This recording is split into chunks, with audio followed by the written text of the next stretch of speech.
Shiny overview of Spelunky version 0.98.1. Let's get right to it, shall we? Now the first thing I want to mention is that this game reminds me of an old DOS game called VGA Minor, where you would go down an elevator shaft, pick a starting point, and dig up as much silver, gold, and platinum as you can, which you would use to buy more mining tools and eventually a diamond engagement ring, which was necessary to win the game. This game is significantly different, as you don't dig out anything. You have the option to, but not always. And you are looking for treasure that's just out in the open.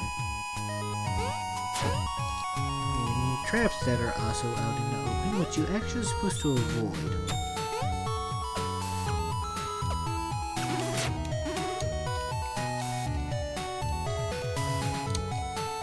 Now, while I was kind of hoping for a game more like VGA Minor, this is actually a pretty good game.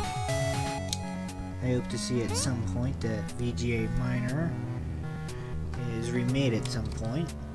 The software seems like a good bouncing board, but let's focus on the game we're already playing, shall we?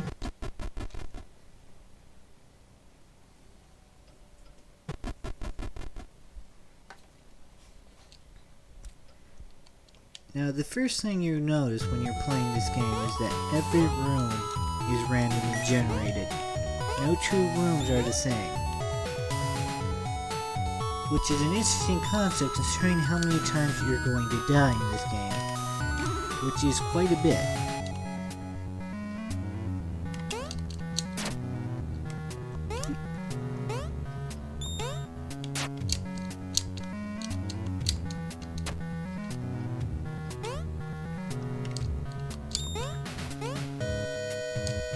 Just trying to get past this level here. Also, one way to bypass this trap is to simply throw something in front of it.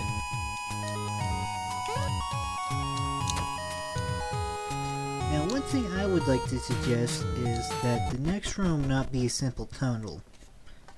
That it would be some kind of multiple choices here with slight signs to know what will be randomly generated into the next part, but this is still the beta and that could still be implemented.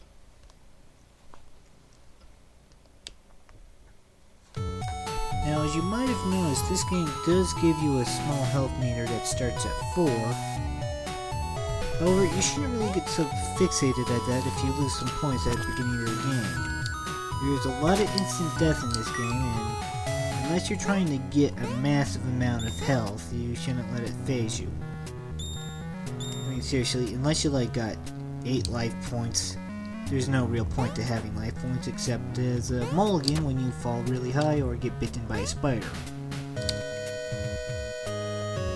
Considering how hard this game is, you shouldn't be letting yourself get bit by a spider. Little Indiana Jones action there. Here I'm going to show off one of the game's more interesting traits, is you can just blast open whatever terrain you desire, with the exception being the terrain right under the exit door.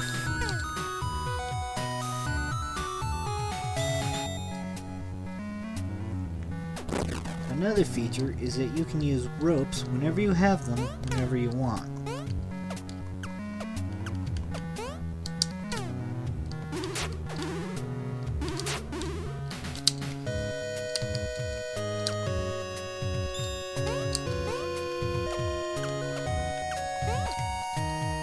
There's also damsels in this game which you can rescue. I suggest you rescue them because they will provide you with an extra health point if you finish the level. One thing I want to mention about the ropes is you gotta be careful when deploying them in tight crevices right here, because if you're off, you're gonna end up with that and you'll have to use another rope to get up there. Also, 9 times out of 10, crates are always going to be worth whatever trouble they cause for you. Because if you run out of supplies, that's pretty much the equivalent of a game over right there. You just haven't died yet.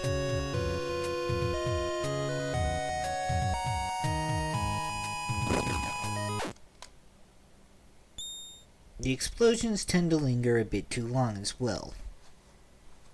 As I said, instant death is a big part of this game. Now, one thing I want to suggest is, when you die, I think the character should emit a little angel or something, and then depending on your actions, a subsequent afterlife should occur as an in-between between this screen and the high score screen. Just a nice little touch, I would think. I should also point out, I have played this game a lot. I have played 462 times. I have died 462 times. For those of you who've already played this game and wondering why my score is so high, it's about a quarter shy of $1 million. I encountered an exploit in the later levels of the game. I'm hoping it's going to get fixed. More on that later. The score room here also shows extra challenges. I have no idea how to unlock these challenges. I am assuming this top one was because of that exploit I mentioned earlier. Basically very simple, though extremely difficult. Well, I hope you stay tuned for part 2 of this review. I will speak to you very soon.